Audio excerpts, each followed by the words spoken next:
Colonel Chowdhury, উরির পর এবার বারামুলা, ভারতকে আবারও সার্জিক্যাল স্ট্রাইকের পথে হাঁটতে পারে। বিশেষ করে আমরা যখন দেখলাম মনোহর পরিক্কার, তিনি তিন বাহিনীর প্রধানের সঙ্গে আলোচনা করলেন।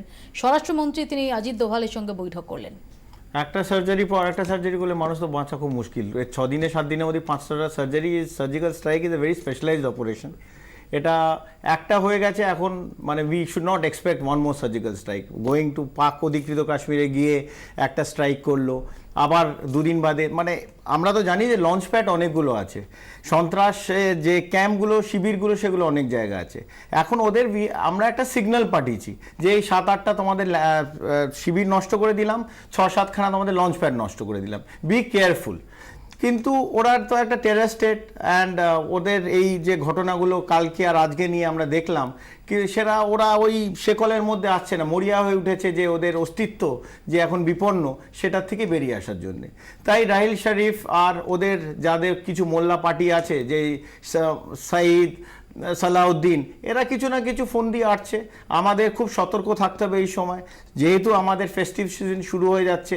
জলপথ, বিশাল একটা জলপথ আছে, ম্যারিটাইম বাউন্ডারি, ওটার ওপর আমাদের পেট্রোলিং কোস্টগার্ড হোক অথবা আমাদের নেভাল নেভাল শিপস হোক, ভালো করে ওটা সতর্ক থাকা উচিত। বাংলাদেশ থেকে যে আসবে না জলপথে বাংলার দিকে, এটাও আমরা বলতে পারি না। তো আমাদের এই শুরু হয়ে গেল নেক্সট উইকে, মানে কাতারে কাতারে মানুষ সব গ্রাম বাংলার থেকে কলকাতা। আপনি বললেন যে ওটার রেস্ট নিয়ে আমি বলবো যে বাংলাদেশেও আমরা দেখেছি তাদের একটা টেররিং রোড করা আছে পাকিস্তানে, সেখানে পশ্চিমবঙ্গে আমাদের টেরর সেলস আছে।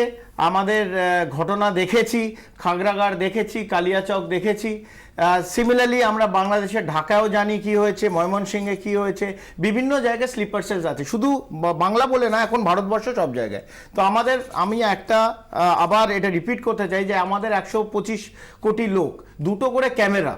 তো আমাদের এই যে 2টো চোখ, এ প্রহরী বলে যে প্রত্যেকটি মানুষ যেন সজাগ থাকে, ওর থেকে ভালো প্রহরী যেন আর আমাদের কেউ না থাকে। উইং কমান্ডার গুহর কাছে আমি আসবো যে রাহিল শরীফ অর্থাৎ পাকিস্তান কি করবে বা কি করতে পারে, এই সম্ভাবনাগুলো যখন আমরা আলোচনা করব, রাহিল শরীফের কথা কতটা মাথায় রাখতে হবে?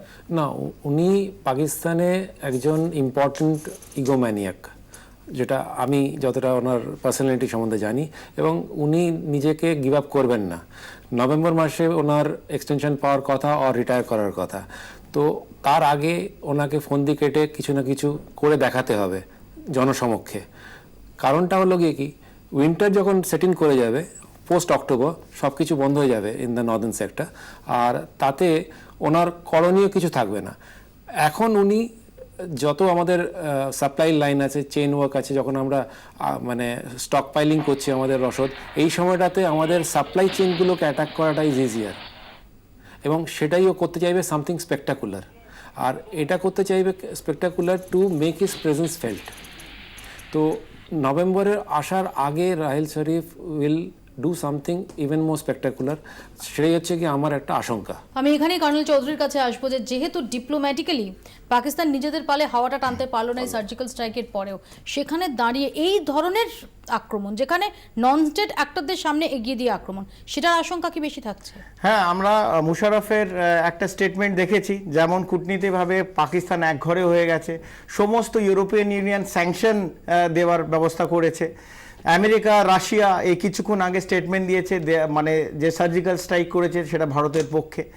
তো এই সময় যে প্রক্সিভার অথবা ফিদাইন অ্যাটাক যেগুলো ওরা করে, এটা সবচেয়ে সস্তার অ্যাটাক। মানে কিছু এমন ব্রেন ওয়াশড যুবককে পাঠিয়ে দেবে।